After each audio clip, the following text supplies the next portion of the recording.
ప్రార్థన చేసుకొని ఉదయకాల సమయంలో ఆరాధన ప్రారంభించుకుందాం. ప్రేమ కలిగిన మా ప్రభువా, మీకు పరిశుద్ధ నామానికి స్తుతులు స్తోత్రాలు వందనాలు. ఈ ఉదయకాల సమయంలో నీ పాద సన్నిధికి వస్తూ ఉంటున్నాం.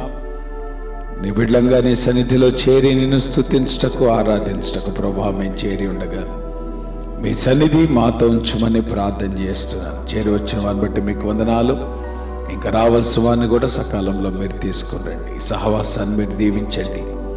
ప్రతి విధమైన ఆటంకము, సమస్త అంధకార దురాత్మ శక్తుల్ని యేసు నామంలో బంధిస్తూ ఉంటున్నాం ప్రభా. మీ అధ్యక్షతలో మేలు కొరకై ప్రభా మీరు నడిపించుకొని మీరు మాత్రమే ఘనత, మహిమ, ప్రభావాలు పొందమని పాటల ద్వారా ప్రభా మిమ్మల్ని మహింపరచటకును నీ వాక్యములకు ప్రభా ప్రతిస్పందించటకును కావాల్సిన కృపను దేవా మీరు మాకు దయచేయమని యేసు నామంలో ప్రార్థిస్తున్నాం తండ్రి, ఆమేన్. మనందరం లేచి నిలబడి దేవుని వాక్యాన్ని చదువుకొని ప్రభువుని ఆరాధిద్దాం.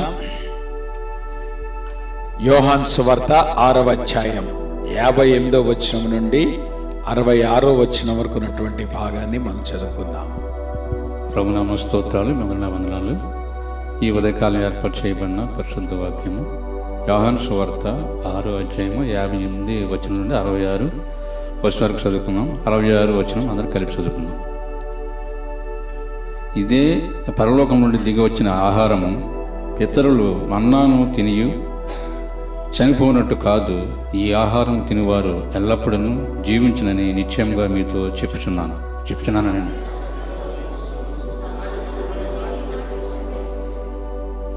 ఆయన శిష్యులలో అనేకులు ఈ మాట విని, ఇది కఠినమైన మాట, ఇది ఎవడను వినగలడని చెప్పుకునేది.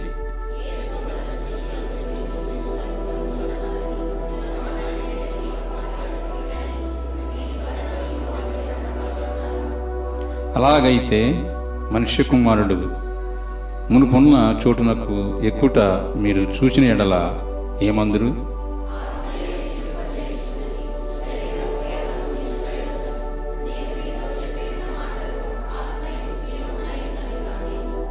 మీలో విశ్వసించిన వారు కొందరున్నారని వారితో చెప్పాను.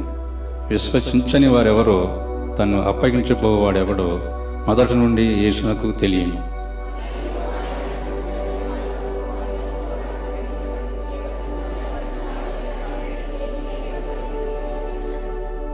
అరవై 66 వచ్చిన మనకి చదువుకుందాం.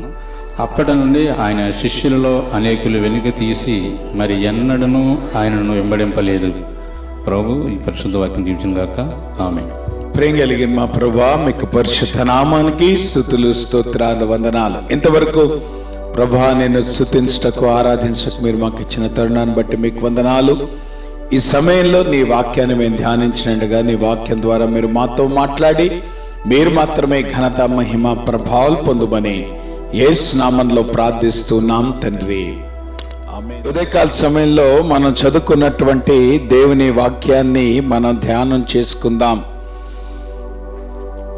యేసు ప్రభువారు ఆయన యొక్క మినిస్ట్రీలో చాలా ఏమంటారు బిగినింగ్ స్టేజెస్లో చాలా అద్భుతంగా మినిస్ట్రీ ఎక్స్పాండ్ అవుతుంది. అనేక మంది చూస్తున్నారు ఆయనని, ఆయన చేసే కార్యాలు వింటా ఉన్నారు. ఈ ప్రాసెస్లో యేసు ప్రభువారు ఒకానొక దినమున చేసినటువంటి ఒక పని మనం అనుకుంటాం బూమ్రాంగ్ అయిందేమో అనుకుంటాం. ఎందుకు యేసు ప్రభువారు ఆ రకంగా చేశాడు అనేటువంటిదే ఉదయకాల సమయంలో ఆలోచించడానికి ప్రయత్నం చేద్దాం.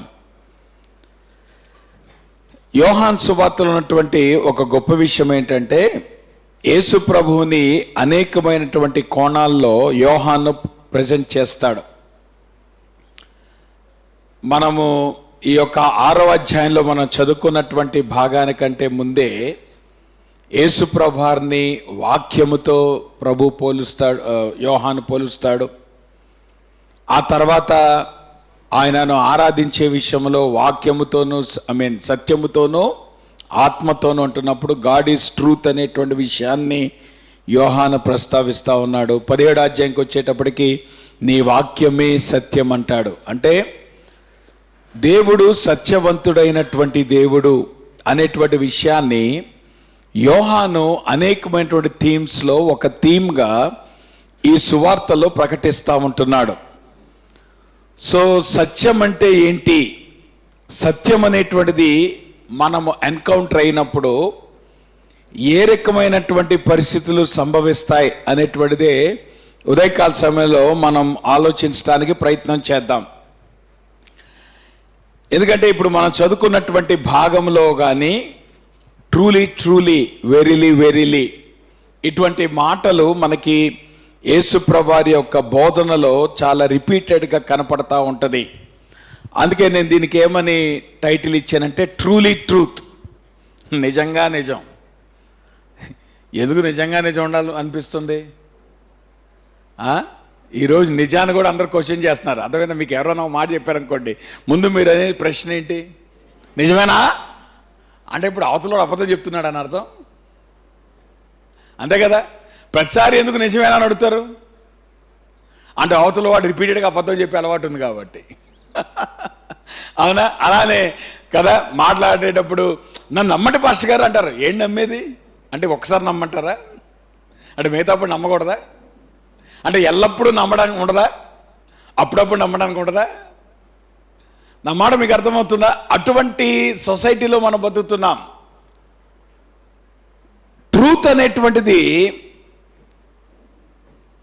ఎట్లాగుంటుంది? How do you encounter the real truth, truly truth, నిజమైన నిజం, నిజమైన సత్యం, సత్యవంతమైనటువంటి సత్యం. అంటే ఒక డబుల్ ఎంఫసిస్ కనపడతా ఉంది సత్యం మీద. ఎందుకు సత్యం గురించి మనం ఉదయకాశంలో మాట్లాడాలనుకుంటున్నామంటే మన సమాజంలో సత్యం ఉండట్లేదు కనుక.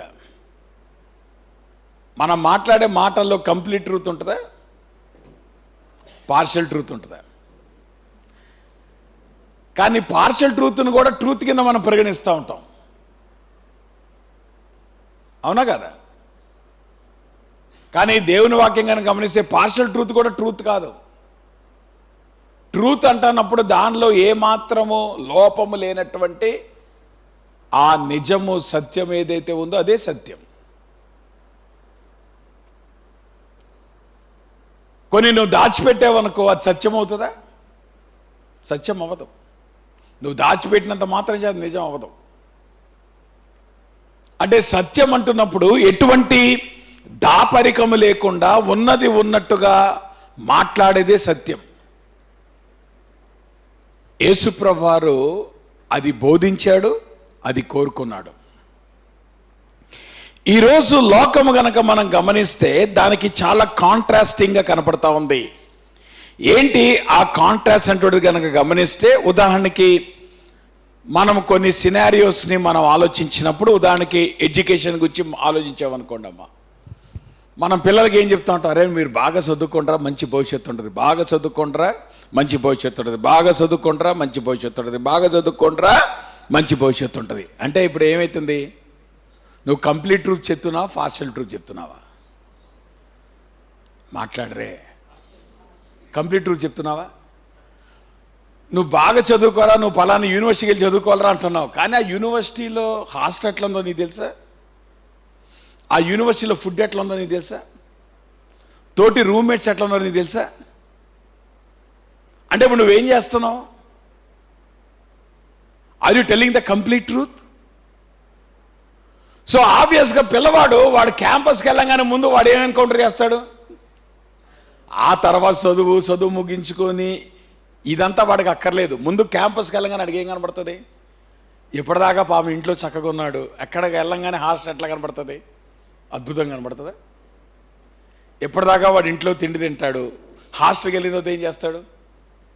తిండి ఎట్లా ఉంటుంది? మరి ఈ విషయాలన్నింటిలో ప్రిపేర్ చేసి పంపిస్తారా? ఇవన్నీ చెప్పరు. ఏం చెప్పరు?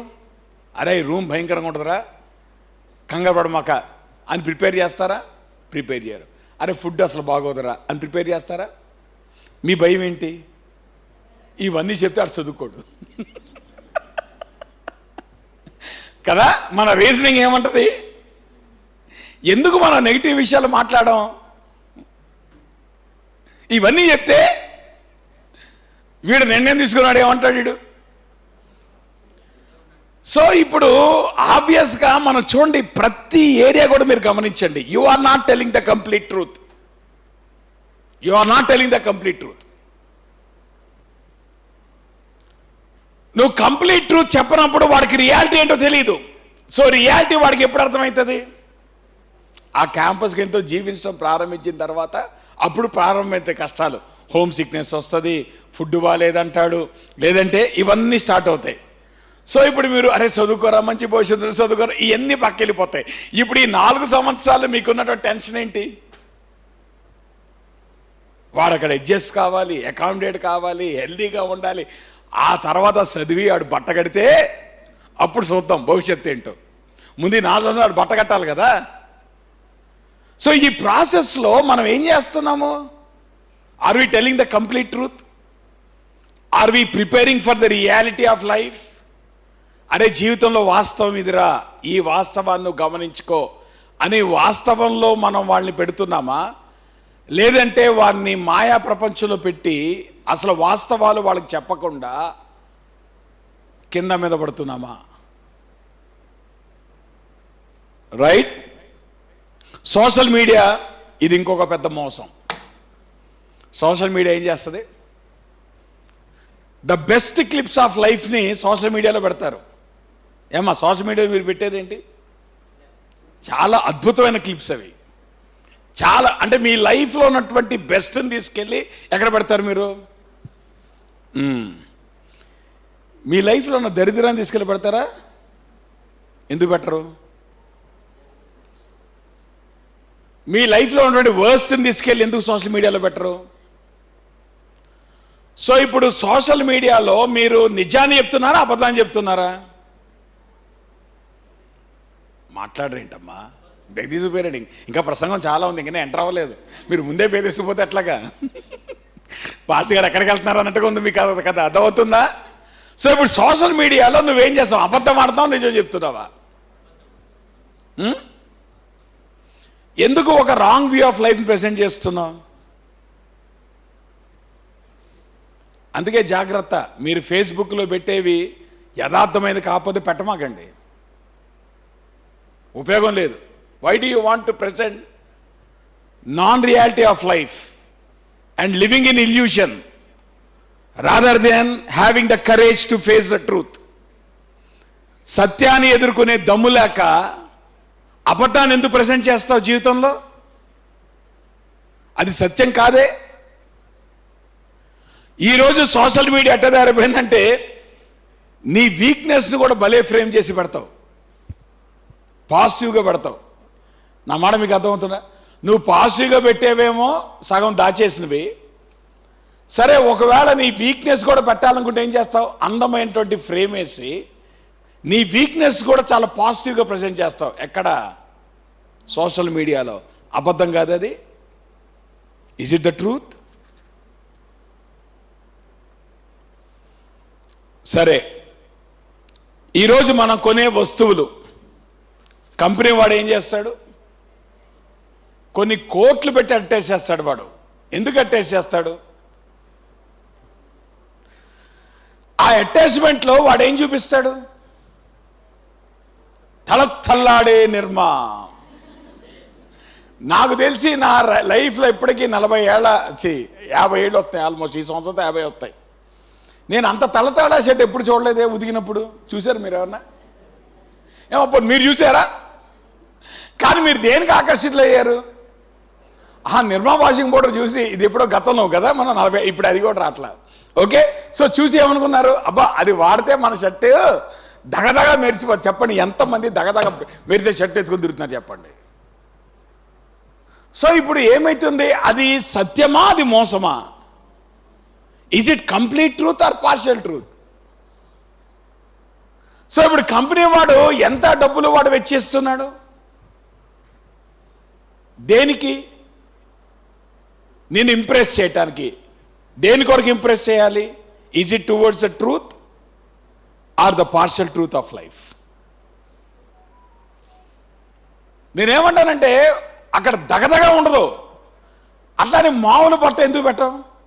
ఇప్పుడు నువ్వు ఉతికే బట్ట ఉందనుకోమ్మా, బయట మీరు ఆరేశారు, ఆ బట్టని వాడు కనుక ఫోటో తీసుకొని వెళ్ళి వాడు అడ్వర్టైజ్మెంట్లు పెడితే ఎంతమంది కొంటారు? సో ఇప్పుడు ఆబ్వియస్గా వాడు ఏం చేస్తున్నాడు? నువ్వు వాడే బట్టను పెట్టాడు, నువ్వు ఇట్లా ఉంటుందనుకున్న బట్టను పెడతాడు. అది ఎప్పటికీ నీ లైఫ్లో ఉండదు. కానీ 30 ఏళ్ల తర్వాత కూడా నువ్వేంటావు, మేము నిర్మాణం వాడతామండి, వేసర్పే వాడతామండి, దగదగ మెరిసిపోతుందా? మెరవట్లేదు. అంటే ఇప్పుడు మీరు గమనించారా, మన సొసైటీ అనేటువంటిది it is not build on truth because we don't have the courage to face the truth. సత్యాన్ని ఎదుర్కొనే ధైర్యం మనకు లేదు కనుక అబద్ధపు లోకంలో బతికేస్తున్నాం మనం. We are living in falsehood. మనం ప్రతి ఏరియా ఆఫ్ లైఫ్ కనుక మీరు గమనిస్తే మన జీవితాల్లో సత్యాన్ని మనము ప్రదర్శించలేకపోతున్నాం. కానీ ఏమంటున్నాం, ఈవెన్ చర్చెస్ కూడా ఈ కేటగిరీలోకి వచ్చేస్తున్నాయి. సక్సెస్ఫుల్ చర్చ్ అని దేని అనుకుంటారు మీరు? దేని అనుకుంటారు? ఒక 30,000 మంది 40,000 మంది ఉన్నారనుకోండి, అప్పుడు ఎట్లా అనుకుంటుంది? సో ఇప్పుడు నెంబర్ ఆఫ్ ఫాలోవర్స్ పెరిగితే అప్పుడు ఏమవుతుంది? ఇది మంచి చర్చ్ అని దేని బట్టి నిర్ధారణకు వస్తారు మీరు? పోనా 30,000 మంది ఉన్నటువంటి చర్చిలో కనీసం పాస్టర్ గారిని కలుసుకోగలుగుతారా మీరు? పోనా ఆయన ముఖం కనపడద్దా మీకు? మరి ఏంది మీరు అట్రాక్ట్ అయ్యేది అక్కడికి? మాట్లాడరే. అంటే ఇప్పుడు చర్చెస్ కూడా ఏ ట్రాప్లో ఉంటున్నాయి? సో మెగా చర్చ్ అనేటువంటిది ఒక సక్సెస్ఫుల్ మినిస్ట్రీనా? మీరు లాస్ట్ 1 మంత్లో కనుక మీరు గమనిస్తే ఈ ఇయర్లో 2024 చాలా ఇంట్రెస్టింగ్ ఇయర్. ఎందుకో తెలుసా? ఒకరి తర్వాత ఒక రిజైన్ చేయటం మొదలుపెట్టారు. అరే వీళ్ళు రిజైన్ చేశారా అని అనిపించింది నాకు. ఎందుకంటే వాళ్ళు చాలామంది నాకు తెలుసు.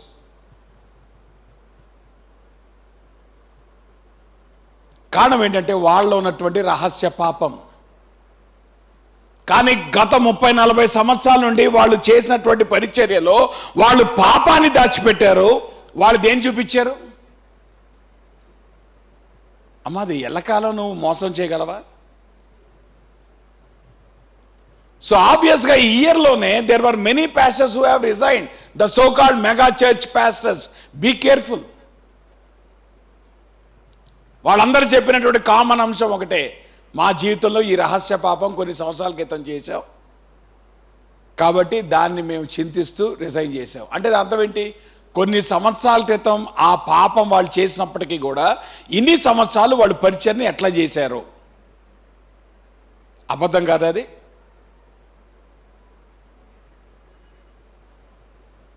అంటే ఈరోజు సమాజం ఎట్లా తయారవుతుంది?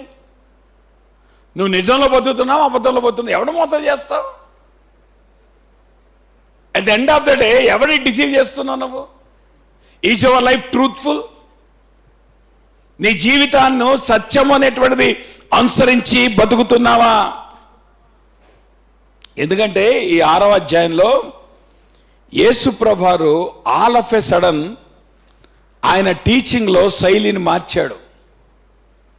శైలిని మార్చి ఒక్కసారిగా ఆయన మాట్లాడినటువంటి మాటలకు చాలామంది అఫెండ్ అయ్యారు.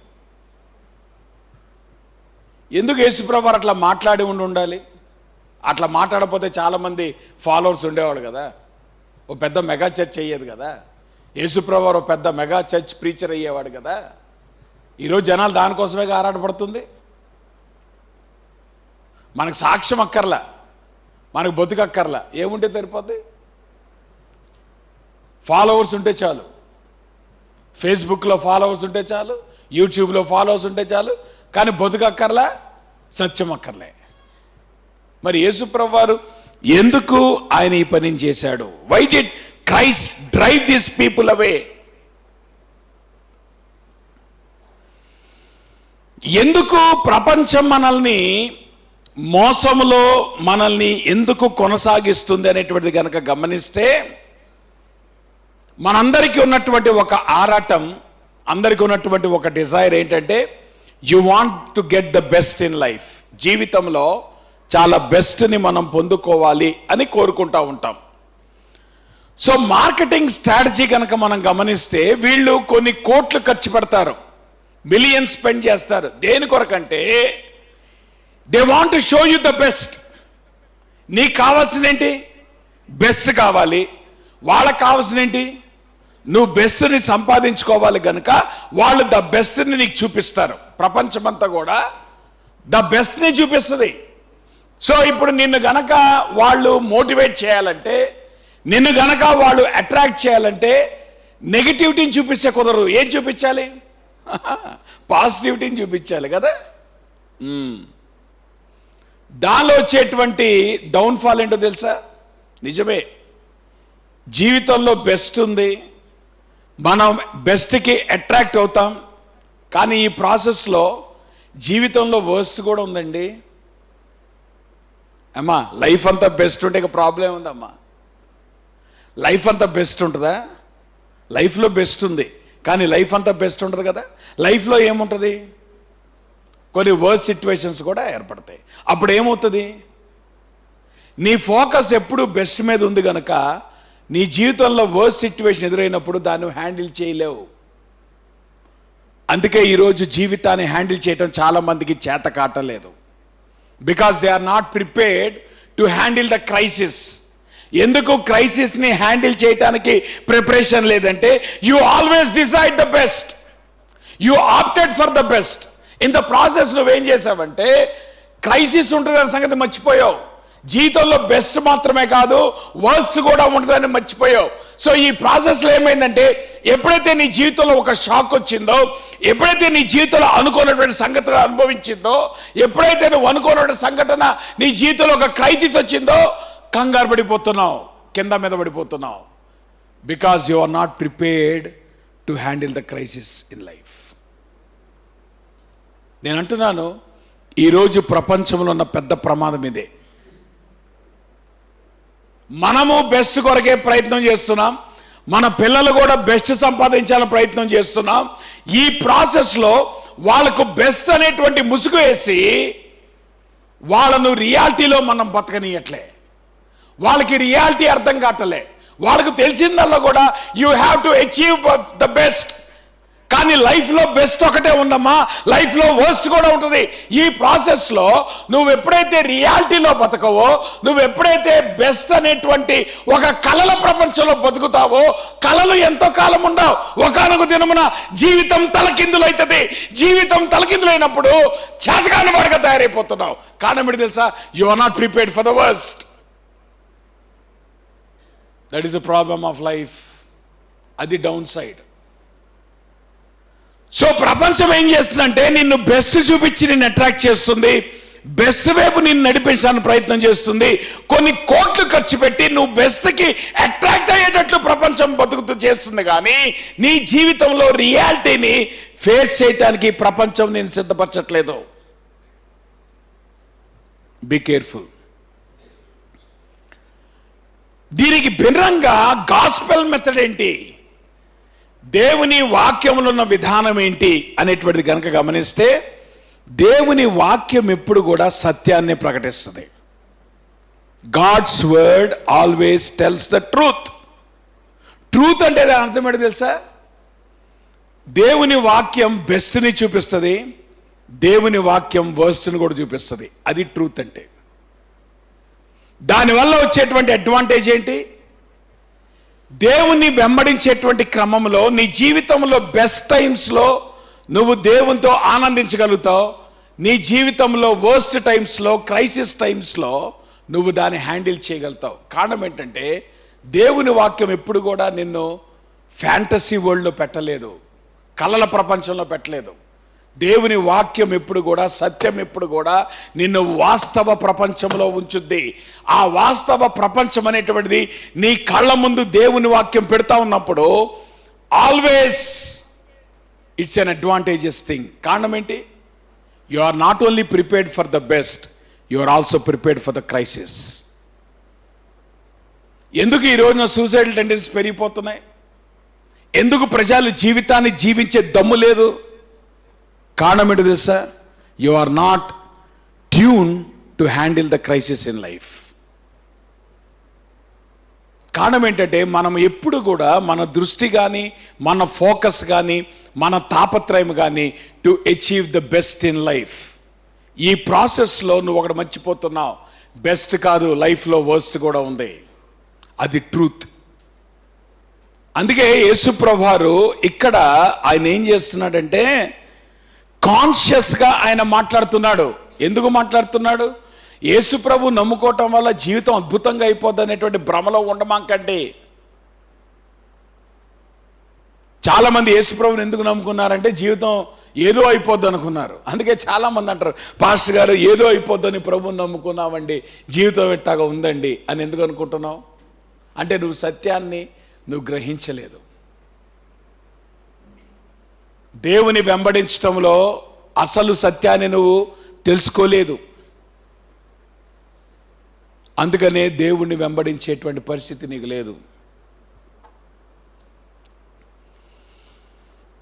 ఈ 6వ అధ్యాయంకి వచ్చేటప్పటికి యోహాను ఎట్లాగా నెరేటివ్ని బిల్డ్ చేస్తున్నాడు అనేటువంటిది గనక మనం గమనిస్తే, ఇప్పటి వరకు యేసుప్రభు యొక్క మినిస్ట్రీలో యేసుప్రభు గురించి ప్రజలు చూసిందంతా కూడా the best part of Jesus మినిస్ట్రీలో ఏం చెప్పండి? The best part of Jesus ministry. మీకు కొన్ని వచనాలు అక్కడ పెట్టాను, అంటే ఎట్లాగా నెరేటివ్ బిల్డప్ అయింది చూసారా? 2వ అధ్యాయంలో ప్రారంభమైంది యేసుప్రభు చేసినటువంటి మొట్టమొదటి సూచక్రియ. అక్కడ ఏముందమ్మా? గలిలయలోని, ఆయనకి చక్క చదవండి, స్క్రీన్ మీద ఉన్నా కదా. గలిలయలోని కానాలో యేసు ఈ మొదటి సూచక్రియ చేసి తన మహిమను బయలుపరిచెను. అందువలన ఆయన శిష్యులు ఆయన యందు విశ్వాసం ఉంచని. 4వ అధ్యాయం దగ్గరికి వచ్చేటప్పటికి ఏమనుంది అక్కడ? యోహాను కంటే యేసు ఎక్కువ మంది శిష్యులనుగా చేసుకొని వారికి బాప్తిస్మం ఇచ్చిన సంగతి పరిశీలి వినని ప్రభు. అంటే యేసు ప్రభు వారికి ఫాలోయింగ్ పెరుగుతుంది. మన మాటలో చెప్పాలంటే యోహాను సువార్త 4వ అధ్యాయం 53 ఏమన్నాడు అక్కడ? నీ కుమారుడు బ్రతికున్నాడని యేసు తనతో చెప్పిన గంట అదే అని తండ్రి తెలుసుకున్న గనక అతడును అతని ఇంటి వారందరూ నమ్మిరి. యోహాను సువార్త 5:8 ఏమన్నాడు ప్రభు అక్కడ? బెతెస్దా కోనేరు దగ్గర ఆ యొక్క వాడితో అన్నాడు, యేసు నీవు లేచి నీ పరుపెత్తుకొని నడుమని వానితో చెప్పగా వెంటనే వాడు స్వస్థత నుండి తన పరుపెత్తుకొని నడిచాను. మళ్ళీ యోహాను సువార్త 6వ అధ్యాయం 2వ వచనంకి వచ్చేటప్పటికి ఏముంది అక్కడ? రోగులు ఎళ్ళ ఆయన చేసిన సూచక్రియలు చూసి బహుజనులు ఆయనను వెంబడించిరి. 6వ అధ్యాయం 13వ వచనం ఏమన్నాడు అక్కడ? కాబట్టి వారు భుజించిన తర్వాత వారి యొద్ద మిగిలిన 5 యవల రొట్టెల ముక్కలు పోగు చేసి 12 గంపలు నింపిరి. 6వ అధ్యాయం 24వ వచనం ఏముంది అక్కడ? కాబట్టి యేసును ఆయన శిష్యులను అక్కడ లేకపోవుట జనసమూహములు చూచి వారు చిన్న దోణిలెక్కి యేసును వెదుట కపెర్నహూముకి ఎరిగి. అంటే జాగ్రత్త గమనించండి, 6వ అధ్యాయం వరకు నెరేటివ్ని యోహాన్ ఎట్లా బిల్డప్ చేశాడంటే మినిస్ట్రీ సక్సెస్ చూపిస్తున్నాడు. యేసు ప్రభు యొక్క మినిస్ట్రీ ఫాలోయింగ్ పెరిగిపోతుంది, చాలామంది ఫాలోవర్స్ పెరిగిపోతున్నారు. అసలు ఆ మాటకు వస్తే ఫాలోయింగ్ ఎంత అద్భుతంగా ఉందంటే ఎత్తుక్కుంటూ వస్తున్నారు. పాస్టర్ గారు ఎత్తుక్కుంటూ వచ్చేవాడిని మీ చర్చికి అంటారు చాలామంది. దేవుని కృపను బట్టి మంచిదే. నా మాట మీకు అర్థమవుతుందా? సో ఇప్పుడు యేసు ప్రభు మినిస్ట్రీ కూడా ఎట్లాగుంది? ఆయన ఎత్తుక్కుంటూ వెళ్తున్నారు, అంటే అది మంచి విషయమే. జనసమూహాలు వెంబడిస్తున్నాయి, మంచి విషయమే. చాలా సక్సెస్ఫుల్గా ఆయన అద్భుతాలు చేస్తున్నాడు, రోగాలు స్వస్థపరుచున్నాడు, అంత బాగుంది. హలో, కానీ లైఫ్లో అదొక్కటే భాగం కాదండి. ఏదొక్కటే భాగం కాదు. రోగాలు స్వస్థపరచడం, రొట్టెలు పంచిపెట్టడం ఇదే జీవితం కాదు. There is other side of the story. So ఇప్పుడు 6వ అధ్యాయంకి వచ్చేటప్పటికి యేసు ప్రభువారు మాట్లాడటం మొదలుపెట్టాడు. ఆయన టీచింగ్ ఉంటుంది. నా మాట మీకు అర్థమవుతుందా? యేసు ప్రభువారు టీచింగ్ అంతా అయ్యేటప్పటికి వాళ్ళ రెస్పాన్స్ ఏం చెప్పండి అమ్మా? అక్కడ ఏమని రాయబడిందమ్మా? ఇప్పుడు మీరు గమనించారా? 6వ అధ్యాయం దాకా యేసు ప్రభు మినిస్ట్రీ ఎట్లా కనబడింది? చాలా సక్సెస్ఫుల్గా, చాలా గ్లోరియస్గా, చాలా అట్రాక్టివ్గా. ఏమంటారు? ఆయనకి ఫాలోయింగ్ పెరిగిపోయింది, ఫాలోవర్స్ పెరిగిపోయారు, అద్భుతంగా కనపడుతుంది. ఇక్కడికి రాగానే అక్కడ ఏమనందమ్మా? ఆయన శిష్యులలో అనేకులు ఆ మాట విని ఇది కఠినమైన మాట, ఇది ఎవడు వినగలడని చెప్పుకుండ్రి. నా ప్రశ్న ఏంటంటే, యేసుప్రభు వారు ఆ సర్మన్ కనుక డిలీట్ చేసి ఉంటే బాగుండేది కదా. మాట్లాడరేంటమ్మా? మనమైతే యేసుప్రభు వారికి ఏం సలహా ఇస్తాం? ప్రభా అసలు మస్తుంది ప్రభా మినిస్ట్రీ, అసలు చర్చ్ ఉంది, అసలు ఎట్లా ఉందంటే మినిస్ట్రీ అద్భుతంగా ఉంది, అబ్బో జనాలు వస్తున్నారు, అరే భలే మీ పేరు భలే మారు మోగిపోతుందండి, ఊర్లో అంతా మీ గురించి చెప్పుకుంటారండి. ఒకవేళ యేసుప్రభు వారు ఈ ప్రసంగం చేయబోతాడు ముందే కనుక తెలిస్తే వాళ్ళు ఏం సలహా ఇచ్చేవాడు ప్రభుకి? ప్రభా దయచేసి ప్లీజ్ అది ఆ మాటలు మాట మాట్లాడు మాకు ప్రభా, ఇప్పుడిప్పుడే కొంచెం స్థిరపడుతున్నాం, ఇప్పుడిప్పుడే కొంచెం పెరుగుతున్నాం, ఇప్పుడిప్పుడే కొంచెం కానీ యేసుప్రభు వారు ఏం బోధించాడమ్మా? The hard reality of life. జీవితం అంటే స్వస్థతలు కాదండి, జీవితం అంటే రొట్టెలు తింటాం కాదు. జీవితంలో అది కూడా ఉంది. జీవితంలో ఏముంది? రొట్టెలు ఉన్నాయి, స్వస్థత కూడా ఉంది. కానీ జీవితం అది ఒక్కటే కాదు. జీవితంలో ఇంకో పక్కన ఏముంది? సిలువ కూడా ఉందే. మరి ఆ సిలువకి నువ్వేం సిద్ధపడున్నావు? సిలువను నువ్వు ఎట్లాగా ఆస్వాదిస్తున్నావు? యేసుప్రభు వారి మాట మాట్లాడుకుని ఉంటే బాగుండేది కదా.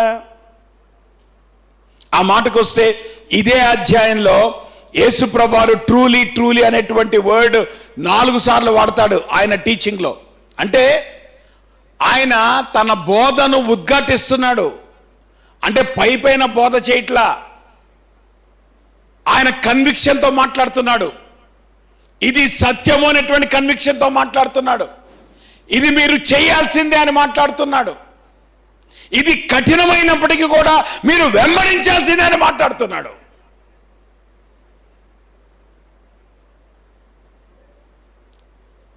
వెంబడిస్తావా లేదా నీ చాయిస్. కానీ జీవితంలో కఠినత్వం ఉంటుంది, అది నువ్వు ఎస్కేప్ అవ్వలేవు. That's a reality of life. నేను అందుకనే అన్నాను, రక్షణ చాలా ఆనందదాయకంగా ఉంటుంది, కానీ శిష్యరికం చాలా కఠినంగా ఉంటుంది. ఎందుకు యేసుప్రభు వారు మనం రక్షించుకొని వెంటనే పరలోకాన్ని తీసుకెళ్ళిపోలే? ఈ మధ్యలో ఏముందమ్మా? పరలోకానికి రక్షణకి మధ్యలో ఏముంది? శిష్యరికం ఉందిగా. సో శిష్యరికం లేకుండా నువ్వు ఎట్లాగెళ్తావు పరలోకానికి? నువ్వు శిష్యుడికి ఎట్లా బతకకుండా నువ్వు పరలోకానికి షార్ట్ కట్లు వెళ్ళిపోతావు? నీ రక్షణ ఒకటే సరిపోద్దా? నువ్వు రక్షించబడ్డావు, యేసుప్రభువుని నమ్ముకున్నా అండి, చచ్చిపోతే పరలోకానికి వెళ్ళి సరిపోద్దా? మరి శిష్యుడిగా నువ్వు బతకాల్సిన అవసరం లేదా? శిష్యుడి జీవితం ఈజీ లైఫా, హార్డ్ లైఫా? మరి శిష్యుడిగా నువ్వు ఒడంబడిక చేసుకున్నప్పుడు, శిష్యుడిగా నువ్వు నిర్ణయం తీసుకున్నప్పుడు, కఠినత వచ్చినప్పుడు ఎందుకు వెనకాడుతున్నావు? నీకు తెలీదా ముందే కఠినంగా ఉంటుందని? ఆ మాటకు వస్తే జాగ్రత్తగా గమనించండి. చాలా విచిత్రమైన మాట ఏంటంటే, ప్రభా కఠినంగా ఉందని ఆ మాట ఎవరన్నారమ్మా? జనసమూహాలన్నా శిష్యులు అన్నారా? నా మాట మీకు అర్థమవుతుందా? రోడ్డు మీద ఉన్నోడికి టీచింగ్ కష్టంగా లేదు, చర్చిలో ఉన్నోడికి టీచింగ్ కష్టంగా ఉంది. పాస్టర్ గారు మీరు ఏమన్నా టీచింగ్ కొంచెం కష్టంగానే ఉందండి. ఎవరంటున్నాడు ఈ మాట? హలో, కఠినంగా ఎవరికి ఉందమ్మా? ఈ శిష్యులు ఎవరు? జనసమూహాలు అంటే వాళ్ళ? అవునా? ఈ శిష్యులు ఎవరు? యేసుప్రభు కోసం అన్ని వదిలిపెట్టి ఆయనను వెంబడించట్లేదా? సో జనసమూహాల కంటే కమిట్మెంట్తో వచ్చిన వాళ్ళు ఎవరు? శిష్యులు. ఇప్పుడు కఠినంగా ఉందనే మాట ఎవరంటున్నారు? శిష్యులు అంటున్నారు. ఒరే నాయన శిష్యుడా, నువ్వు ముందే కఠినత్వ కొరకు సిద్ధపడి రావాలి నాయన. వచ్చిన తర్వాత కఠినంగా ఉందంటే ఎట్ట కుదురుద్ది? నువ్వు శిష్యుడిగా నిర్ణయం తీసుకున్నప్పుడు ఇది తెలీదా ఇది కఠినమైన బాధ అని? ఇక్కడ ఒక సీక్రెట్ చెప్తాను నేనండి, సీక్రెట్ చెప్తానండి. యేసుప్రభు వారి యొక్క బోధ కఠినంగా ఉందా? ఆ బోధను అంగీకరించడం కఠినంగా ఉందా? ప్రాబ్లం అదమ్మా. It is not about the teaching. Teaching is never hard. అసలు హార్డ్నెస్ దేనికి వస్తుంది? To accept the teaching. మనం ప్రభువుని వెంబడించేటువంటి క్రమంలో మనకి ఎక్కడ కష్టం వస్తుంది? బోధకే ఉంది, బ్రహ్మాండంగా రాసుకుంటాం కూడా. బోధన రాసుకుంటే కుదరదు కదా, బోధన జీవించాలి. సో ఇప్పుడు కష్టం ఎక్కడ వస్తుంది? ఇది కఠినంగా ఉందని ఎప్పుడు అర్థమవుతుంది? రాసినప్పుడు అర్థమైందా మీకు? ప్రసంగం విన్నప్పుడు మీకు అర్థమైందా? నోట్స్ రాసుకున్నప్పుడు మీకు అర్థమైందా? ఎప్పుడు అర్థమైంది కఠినంగా ఉందనేటువంటి మాట? వెళ్ళి ఏదైతే నువ్వు బోధ రాసుకున్నావో, ఏదైతే బోధ విన్నావో, ఏదైతే బోధ నేర్చుకున్నావో దాని ప్రకారం జీవించేటప్పుడు కదా నీ కష్టమేంటో తెలిసేది.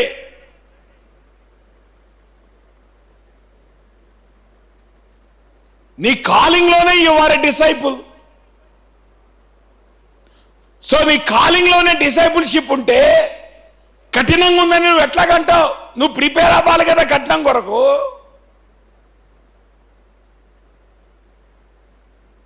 ఏమంటే మిలిటరీలో జాయిన్ అయ్యేవాడు మిలిటరీలోకి వచ్చిన తర్వాత నాకు కొంచెం కష్టంగా ఉందండి, ఉదయం లేకపోతుంటే తన్ని తగలేస్తారు. అది నువ్వు ఎందుకు వచ్చారా లోపలికి, యూజెస్ ఫెలో అంటారు. ఎందుకు? అసలు నువ్వు గేట్లోకి ఎంటర్ అయినప్పుడు నువ్వు దేని గేట్ ప్రిపేర్ అయ్యొచ్చావు? సపోజ్ నువ్వు మిలిటరీ అప్లై చేసినప్పుడు నీకు తెలీదా? మాట్లాడరేటమ్మా. అప్లై చేసినప్పుడు తెలీదా మిలిటరీ ట్రైనింగ్ ఎట్లా ఉంటుందో? సెలెక్ట్ అయినప్పుడు తెలీదా మిలిటరీ ట్రైనింగ్ ఎట్లా ఉంటుందో?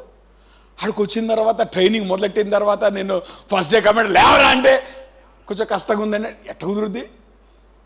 గెలవట్ అంటాడు వాడు. కారణం ఏంటి? నువ్వు లోపలికి వచ్చిన తర్వాత ఆలోచించడానికి కుదరదు. నువ్వు లోపల రాకముందే ఆలోచించాలి నువ్వు బతకగలవా లేదా. ఒకసారి నువ్వు కాడి నెత్తి మీదకి ఎత్తుకున్న తర్వాత, యేసుప్రభు యొక్క కాడి నువ్వు భుజం మీద వేసుకున్న తర్వాత, it is not the time to think again. వెనక్కి తిరిగి ఆలోచన లేదు. నీకు తెలీదా యేసుప్రభు వారు ఎక్కడ నేను మాయ చేశాడా? పోనీ లోకము చూపించినట్లుగా యేసుప్రభు వారు నీకు పార్షల్ ట్రూత్ చెప్పాడా? యేసుప్రభు వారి విషయాలు హైడ్ చేసి నీకు only best thing of Christian life చూపించాడా? లేదే. ఏం చూపించాడు ఆయన? Best thing of Christian life చూపించాడు, క్రైసిస్ ఆఫ్ క్రిస్టియన్ లైఫ్ చూపించాడు. మరి నువ్వు నిర్ణయం తీసుకున్న తర్వాత ఇప్పుడు నీకు ఎందుకు కఠినంగా ఉందమ్మా? నువ్వు కాడి భుజం మీద వేసుకున్న తర్వాత, యేసుప్రభు శిష్యర్కాన్ని నువ్వు మొదలుపెట్టిన తర్వాత, యేసుప్రభుతో నువ్వు జీవించమనేటువంటిది నీ నిర్ణయం అయిన తర్వాత, ఎందుకు ఈరోజు నీకు కఠినంగా ఉంది? పోనీ ఈ టీచింగ్ యేసుప్రభు వారు కొత్తగా ఇవ్వలేదుగా.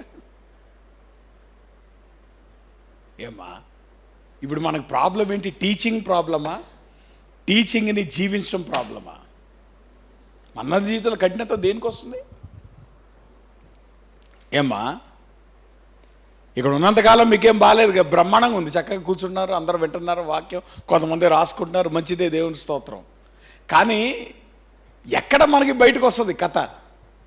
బయటికి వెళ్ళి బతికేటప్పుడు. కాదు పాస్టర్ గారు మీరు ఎన్నేం చెప్పండి, అంత ఈజీ కాదండి మీరు చెప్పింది. అహో ఇప్పుడు ఏం చేయాలి? ఇప్పుడైతే మీకు ఈజీగా ఉండేటట్టు మాట్లాడమంటారా? మాట్లాడరేంటమ్మా? ఇది ఈ సమాజంలో వర్కౌట్ కాదండి.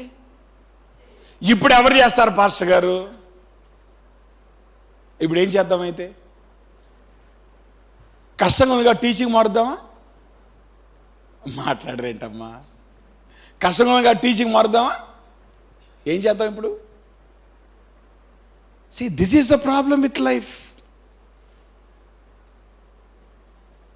అందుకనే శిష్యులకు కఠినంగా ఉంది యేసుప్రభు చెప్పిన మాటలు.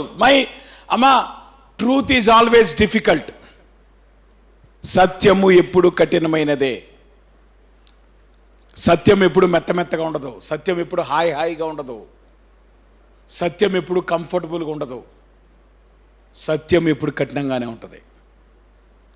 సో నువ్వు ప్రభు కొరకు నువ్వు సత్యాన్ని అనుసరించి నువ్వు జీవించాలంటే కఠినమైన నిర్ణయాలు తీసుకోవాల్సిందే, whether you like it or not, because truth is always difficult.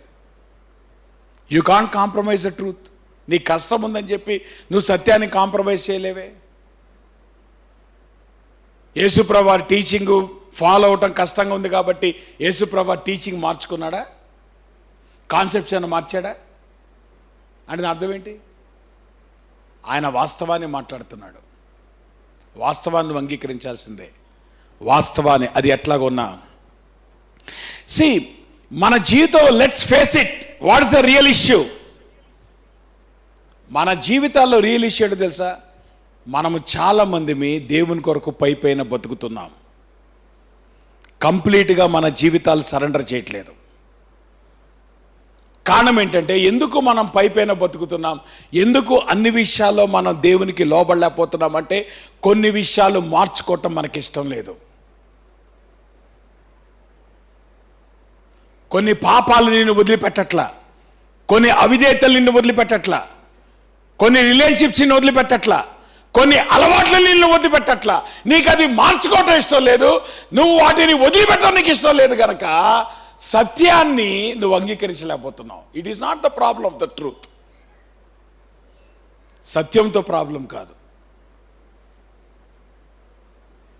నువ్వు నిజంగా యేసు ప్రభు కొరకు బతకాలంటే ఇది సత్యం ప్రభు చెప్తుంది. నువ్వు ఒకవేళ ప్రభు కొరకు సరెండర్ అవ్వాలంటే ప్రతి ఏరియాలో నువ్వు సరెండర్ అవ్వాల్సిందే, ప్రతి ఏరియాలో నువ్వు శిష్యునిగా ఉండాల్సిందే.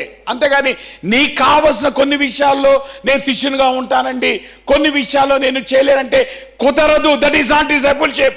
Even if it is hard or difficult, you are bound to surrender to God. దేవునికి నేను అప్పగించుకోవాల్సిందే, దీనిలో ఏమాత్రం రాయితీ లేదు. అందుకే యేసుప్రభు వారు ఎక్కడ కూడా తన బోధను ఆయన మార్చలేదు. ఎన్ని సంవత్సరాలైనా దేవుని కృపను బట్టి ఇక్కడ బోధ అట్లానే కొనసాగుద్ది. మార్చుకోవాల్సిందే ఎవడైనా, మీరైనా నేనైనా. బోధ మారదు, సత్యం ఎప్పుడు మారదు. So it's your choice whether you want to surrender or you want to live in a partial truth. సగం అబద్ధం సగం సత్యంలో బొద్దుతే అది నీ చాయిస్.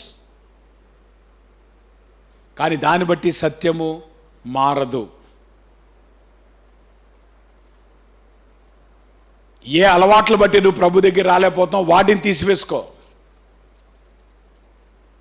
ఏ సంబంధాలు బట్టి ప్రభు దగ్గర రాలేకపోతున్నావు వాటిని తీసేసుకో. ఏ విషయాలైతే దేవునికి నీకు ఆటంకం ఉన్నాయి వాటిని తీసుకొని ప్రభు దగ్గరికి రాగాని అవి ఉంచుకొని నీ పార్షల్ సరెండరింగ్తో అది డిసైపుల్ లైఫ్ కానేరదు. అందుకే ఇప్పుడు కఠినంగా ఉన్న మాట ఎవడంటున్నాడు? It is not the crowds. ఆయన క్లోజ్గా నడిచినటువంటి వారు, ప్రభా ఈ మాట కొంచెం కష్టంగా ఉందంటున్నాడు. కారణం ఏంటంటే ఆ ఏరియాస్లో వాళ్ళు సరెండర్ అవటం వాళ్ళకి ఇష్టం లేదు. యేసుప్రభు వారు వాళ్ళ పర్సనల్ ఏరియాస్లోకి వెళ్తున్నాడు. నా మాట మీకు అర్థమవుతుందా? యేసుప్రభు వారు సమరస్యతో మాట్లాడుతున్నప్పుడు, యేసుప్రభు వారికి సమరస్య యొక్క బ్యాక్గ్రౌండ్ తెలుసు కదమ్మా. ఒక స్త్రీని పట్టుకొని ఆ కల్చర్లో నీ భర్తను తీసుకొని రా అనేటువంటి మాట అది మర్యాదగా ఉంటుందా అమర్యాదగా ఉంటుందా? ఆయన తెలీదా? మరి ఎందుకు మాట్లాడాడు ఆయన? యేసుప్రభు వారు పైపే సువార్త చెప్పడానికి రాలేదమ్మా.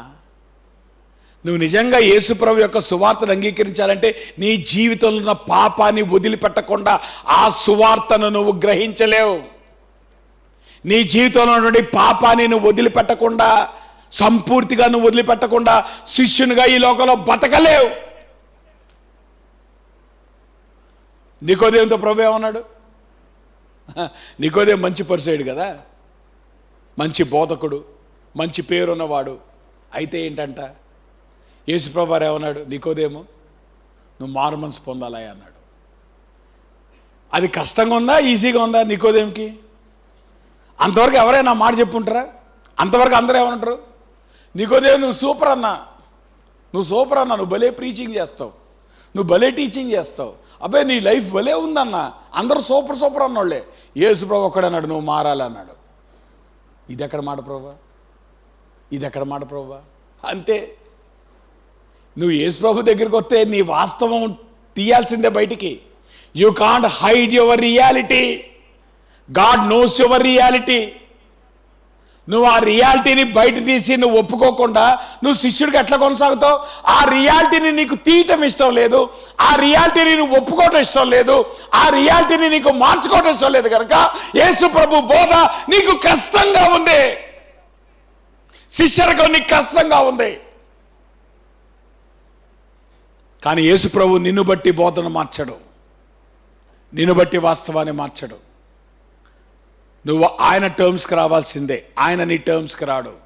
Weather it is hard or difficult, it doesn't matter. You have to come to Christ. నువ్వు సరెండర్ చేసుకోవాల్సిందే, నువ్వు వదిలిపెట్టుకోవాల్సిందే, నువ్వు మార్చుకోవాల్సిందే. యేసు ప్రభు దగ్గర రాయితీలు ఏముండవు, because truth is always difficult.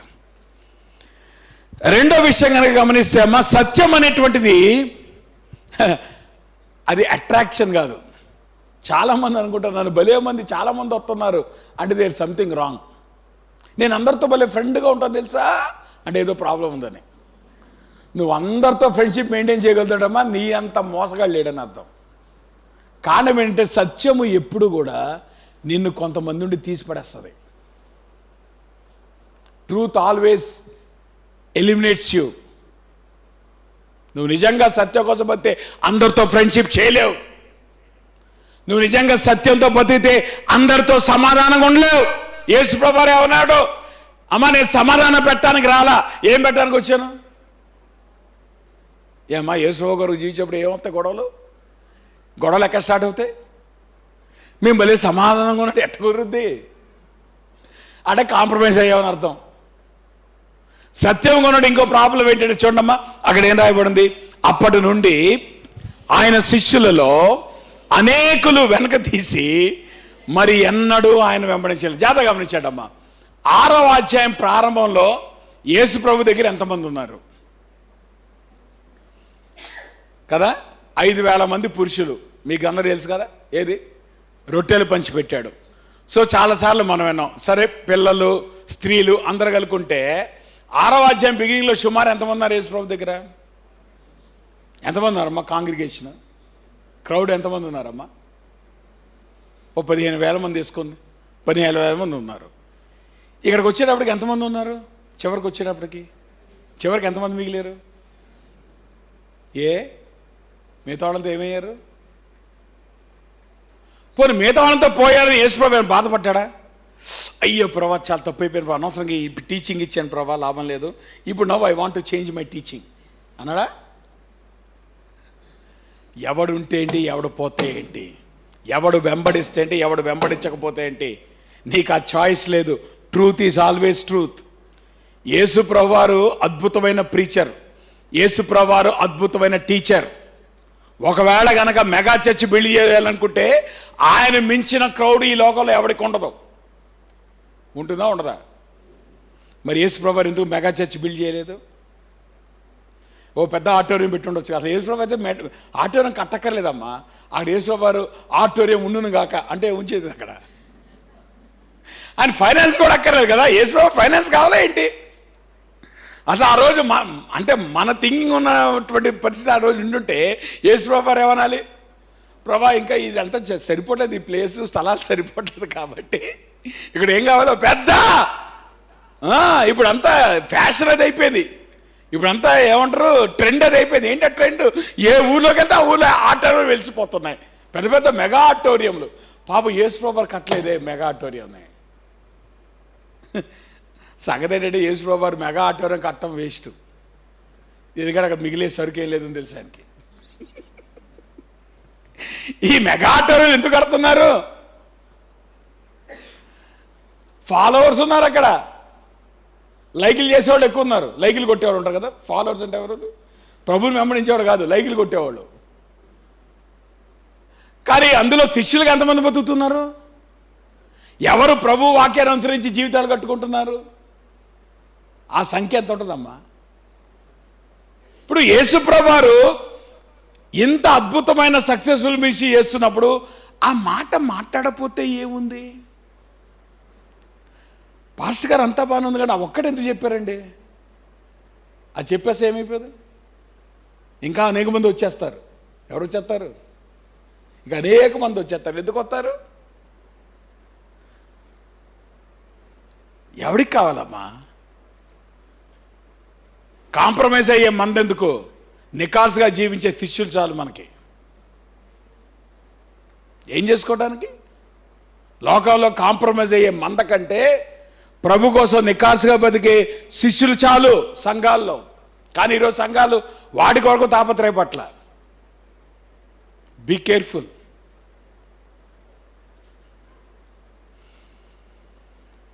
ఎందుకు వాళ్ళందరూ కూడా వదిలిపెట్టేసి వెళ్ళిపోయారు ప్రభువుని? యేసు ప్రభువారు వారికి అవసరమైంది ఇచ్చాడా, అవసరం లేనిది ఇచ్చాడా? జాగ్రత్తగా గమనించండి.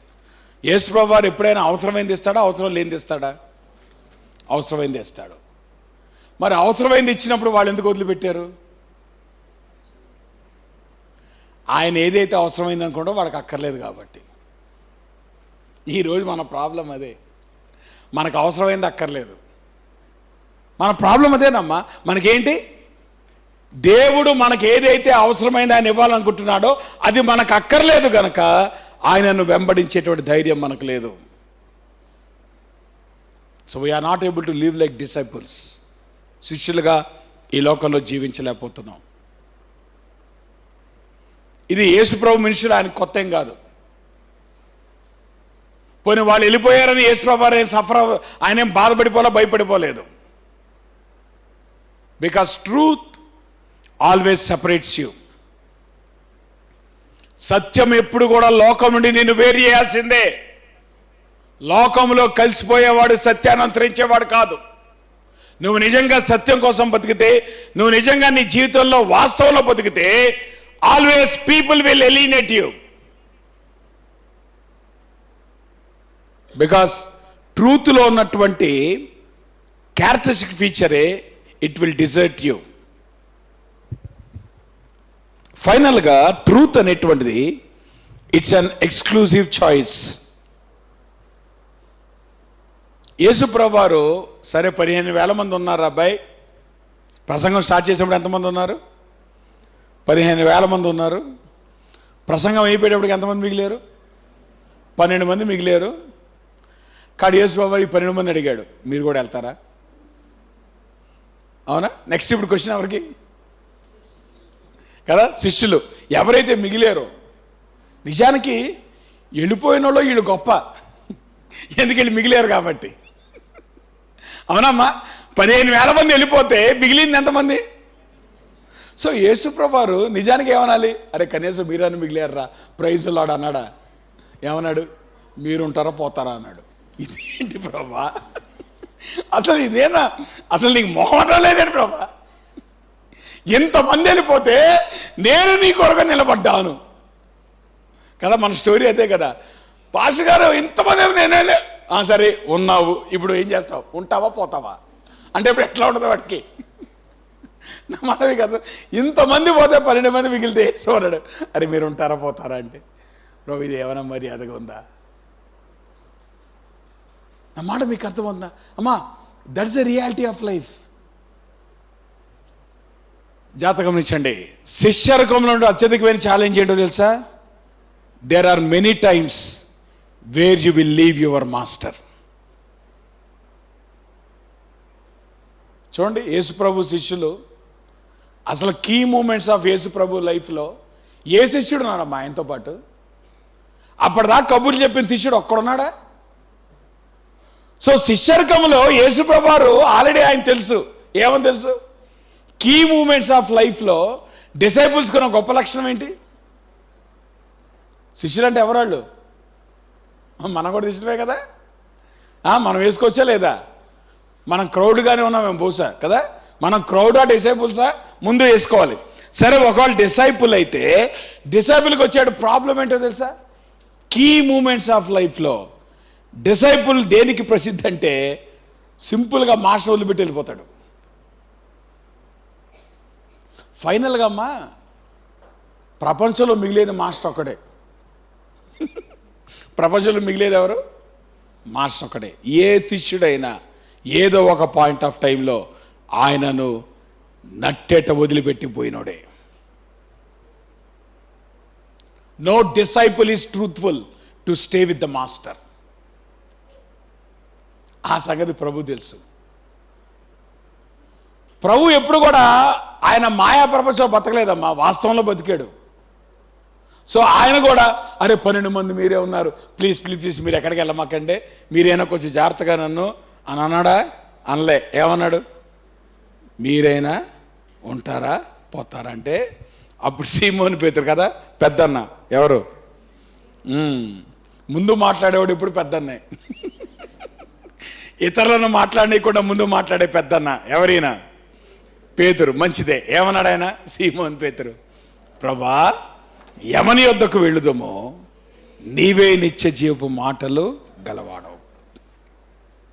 అంటే జాగ్రత్త గమనించండి అమ్మా, క్రైస్తవ విశ్వాసం అనేటువంటిది there are some times where you have questions without answers. అది క్రైస్తవ జీవితం అంటే, విశ్వాసం అంటే అది. దేవుడు ఎక్కడా కూడా నీ ప్రశ్నలకన్నిటికీ సమాధానం ఇవ్వడు. ఆయన గనక నీ ప్రశ్నలన్నిటికీ సమాధానం ఇస్తే అది విశ్వాసం అవ్వదు. విశ్వాసం అంటే ఏంటి తెలుసా? ఆయన సమాధానం ఇవ్వకపోయినా, నీ ప్రశ్నలకు జవాబు దొరకకపోయినా మారు మాట్లాడకుండా ఆయనను వెంబడించుట. నీ జీవితంలో సమాధానం లేని ప్రశ్నలు ఉన్నంత మాత్రం చేత your faith will never be destroyed. నీ విశ్వాసం ఎప్పుడు కూడా నశించిపోదు. జీవితం యొక్క వాస్తవం ఏంటంటే definitely they will be some questions which will never be answered. అది క్రైసిస్ ఆఫ్ ఫెయిత్. కానీ ఫెయిత్కి ఉన్నట్టు గొప్ప విషయం ఏంటంటే అటువంటి క్రైసిస్లో కూడా నిలబడి ఉంటుంది. నిజానికి క్రైస్తవ జీవితంలో ఆర్డర్ ఏంటంటే, క్రైస్తవ జీవితం ఇట్ స్టార్ట్స్ విత్ ఫెయిత్. మనం ఏమనుకుంటామంటే, ప్రభువా నువ్వు బాగా కార్యాలు చేయి, అప్పుడు నాలో విశ్వాసం బాగా బలపడుతుంది. హలో, నాతో పాటు ఉన్నారు లేదా? మనం ఏమైనా ప్రార్థన చేస్తాం? మన విశ్వాసం బాగా బలపడాలంటే ఇప్పుడు బలంగా ఏం కావాలి? అది కుదరదు. మీరు దేవుని వాక్యంలో చూస్తే క్రైస్తవ జీవితం ఎప్పుడు కూడా ముందు విశ్వాసంతో ప్రారంభమైంది, కార్యాలతో ప్రారంభం కాదు. కార్యాలతో ప్రారంభమైన వాళ్ళందరూ జంప్ చేశారు. వీళ్ళందరూ ఏం చూశారమ్మా? యేసుప్రభు కార్యాలు చూశారు. ఒక్కడైనా మిగిలేడా? 15,000 మంది కూడా వెళ్ళిపోయారు. కారణం ఏంటి? వీళ్ళంతా దేని చేత ఆకర్షితులైనటువంటి వాళ్ళు? కార్యాల చేత ఆకర్షితులు. దేవుని కార్యాలు ఎప్పుడు కూడా నిన్ను నిలపవు విశ్వాసంలో. Your life should start with faith, your faith in God. దేవునిలో విశ్వాసముతో నీ జీవితం ప్రారంభమవుతుంది. అప్పుడు దేవుని కార్యాలు చూసే కొద్దీ నీ విశ్వాసం బలపరచబడుతుంది. అంతేగాని దేవుని కార్యాలు చూడటాన్ని బట్టి నీలో విశ్వాసం చిగురించదు. సో అది రైట్ ఆర్డర్ కాదు. మనమేమనుకుంటామంటే, ప్రభా నువ్వు భలే గొప్ప కార్యాలు చేస్తే వాళ్ళు నమ్ముకుంటారు, వీళ్ళు నమ్ముకుంటారు. కాదు కాదు, దేవుని నమ్ముకుంటే నువ్వు గొప్ప కార్యాలు చూస్తావు. అంతేగాని దేవుడు గొప్ప కార్యాలు చేసి నిన్ను ఆకర్షించడు. దేవుని గొప్ప కార్యాలు చూసి నువ్వు నమ్మేది ఏముండదు. అది విశ్వాసం కాదు. అసలైన విశ్వాసం ఏంటి? శిష్యరకంలో ఉండాల్సిన విశ్వాసం ఏంటంటే the faith that starts without seeing the works of God. దేవుని కార్యాలు చూడకుండానే ఆయన యందు విశ్వాసం ఉంచి నువ్వు స్టార్ట్ చేయాలి. చూడండి, అబ్రహాము దేవుని నమ్మాడు, కార్యాలు ఎప్పుడు చూశాడు?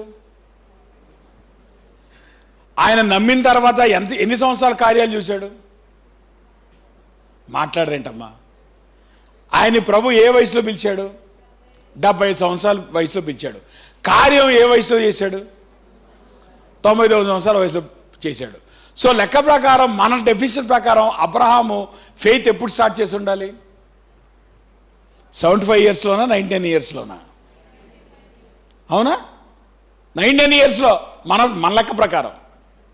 కాదు, మనం ఏమనుకుంటాం? ప్రభా నేను ఇప్పుడు నేను బలంగా వెంబడిస్తాను. వెంబడించాలంటే ముందు ఏం చేయాలంటే, ముందు పిల్లడు రాని. ముందు పిల్లడు వచ్చేస్తే నేనేం చేస్తాను?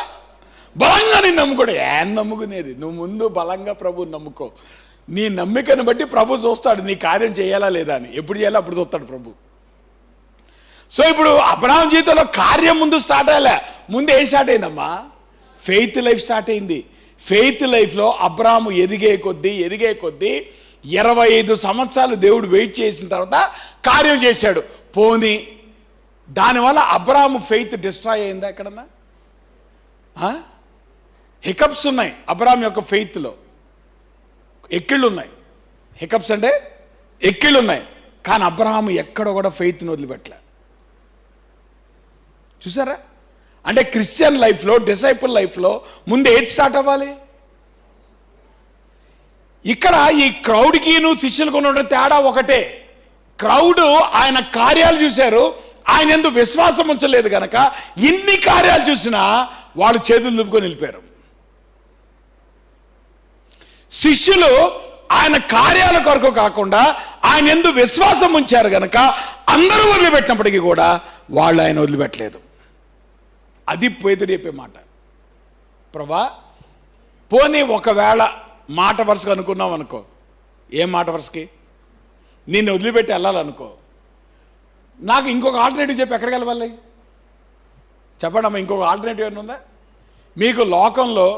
ఒకవేళ యేసు ప్రభువుని కాదనుకుంటే అంతకంటే నాకు బెస్ట్ ఆల్టర్నేటివ్ చెప్పండి, నేను కూడా మీతో పాటు వస్తాను. మాట్లాడరేంటమ్మా? ఇంకో ఆల్టర్నేటివ్ చెప్పండి, నాకు చెప్తారా? నువ్వు యేసు ప్రభు కాదనుకున్నావు అనుకో, యేసు ప్రభు కొరకు నువ్వు బతకలేవు అనుకో, యేసు ప్రభు కొరకు నీ జీవితాన్ని సరెండర్ చేయలేవు అనుకో, యేసు ప్రభుకి నీ జీవితాన్ని అప్పగించలేవు అనుకో, that's okay. Show me the better alternative. పేతురు అదే అన్నాడు. ఏమన్నాడు?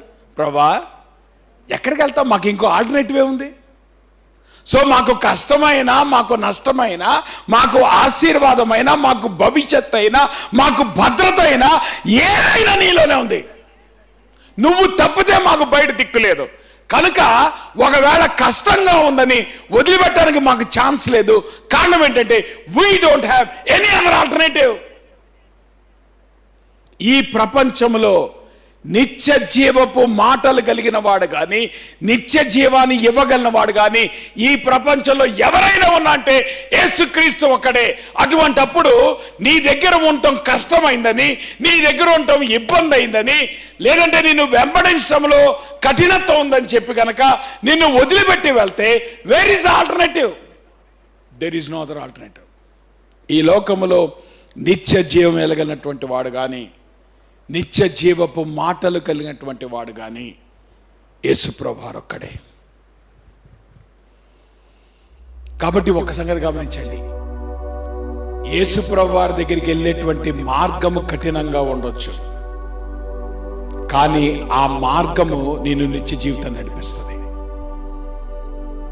ఈ మార్గము కఠినంగా ఉందని గనక నువ్వు వదిలిపెడితే ఈ ప్రపంచంలో నీకు వేరే అదర్ ఆల్టర్నేటివ్ లేదు. ఎందుకంటే బెస్ట్ ఆల్టర్నేటివ్ నీకు లేదు. నిత్య జీవితాన్ని తీసుకెళ్లే మార్గం ఈ ప్రపంచంలో ఇంకేదీ లేదు.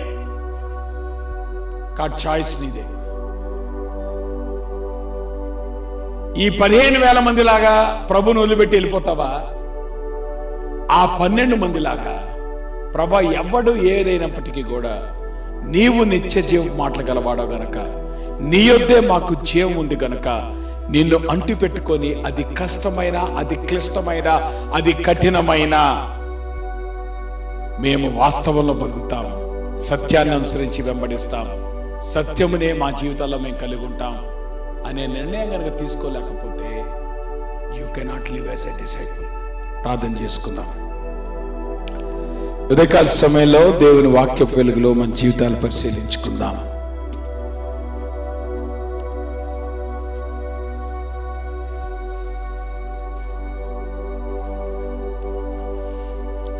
సత్యము యేసుప్రభు అంటున్నాడు, ప్రపంచం మనల్ని మోసం చేస్తుంది, కంప్లీట్ ట్రూత్ చెప్పట్లేదు. అందుకనే మన జీవితాల్లో పరిస్థితులు ఆసనమైనప్పుడు మనం కింద మీద పడుతున్నాం. We're aiming for the best but we're not prepared for the worst. We're aiming for the best but we're not prepared for the crisis. యేసు ప్రభు దగ్గరికి వస్తే ఆయన నీకు రియాలిటీని ఆఫర్ చేస్తాడు, ఆయన నీకు ట్రూత్ని ఆఫర్ చేస్తాడు. ఆ ట్రూత్ నిన్ను మోసం చేయదు, నిన్ను బెస్ట్ కొరకు ప్రిపేర్ చేస్తుంది, నిన్ను వర్స్ట్ కొరకు కూడా ప్రిపేర్ చేస్తుంది.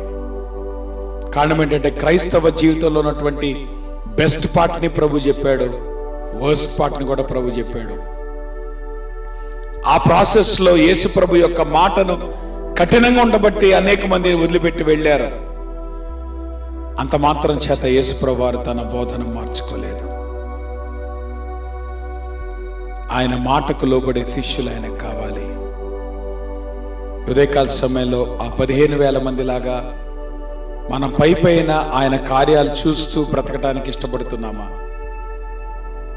లేదంటే నిజమైన శిష్యులుగా అది క్లిష్టమైన, అది కఠినమైన ప్రభు యొక్క మాటకు మనల్ని మనం అప్పగించుకొని సరెండర్ చేసుకొని ప్రతి ఏరియాని కూడా మనం ప్రభు యొక్క వాక్యపు వెలుగులో మనం మార్చుకొని ఆయన శిష్యునిగా జీవించాలని నిర్ణయం తీసుకుందామా?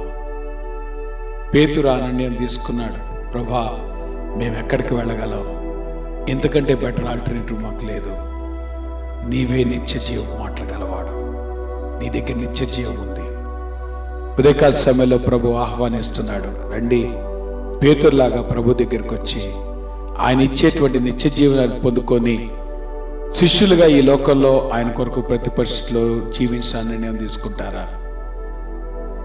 లేదంటే లోకం ఇచ్చేటువంటి పార్షల్ ట్రూత్లో మీ జీవితాన్ని వెళ్ళబుచ్చుతారా?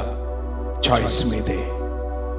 ఆ కాన్షియస్ చాయిస్ చేసుకోకపోతే, ఆ కాన్షియస్ డెసిషన్ కనుక మనం చేసుకోకపోతే దేవుని కొరకు ఈ లోకంలో శిష్యులుగా మనం జీవించలేము.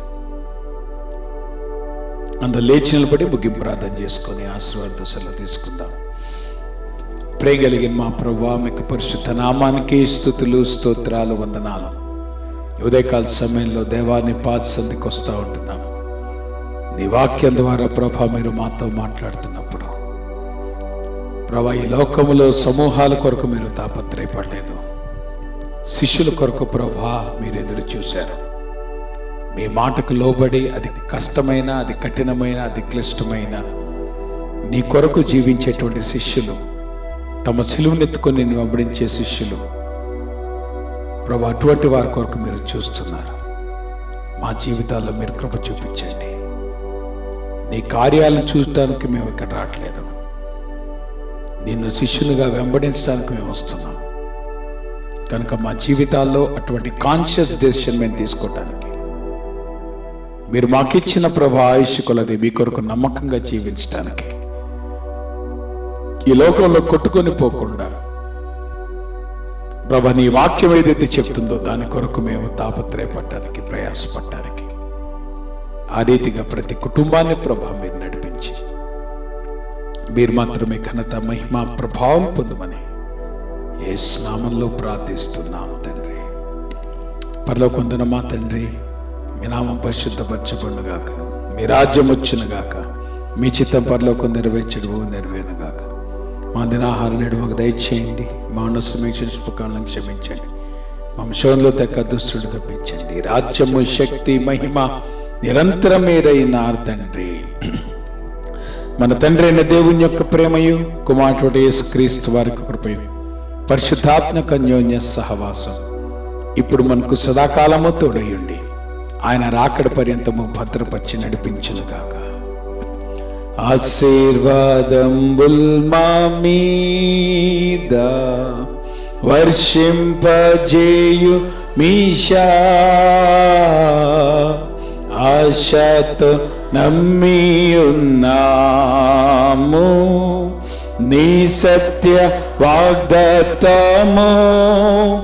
ఈ మా మీద కృమ్మారించుము దేవా, క్రమ్మార ప్రేమ వర్షంబుల్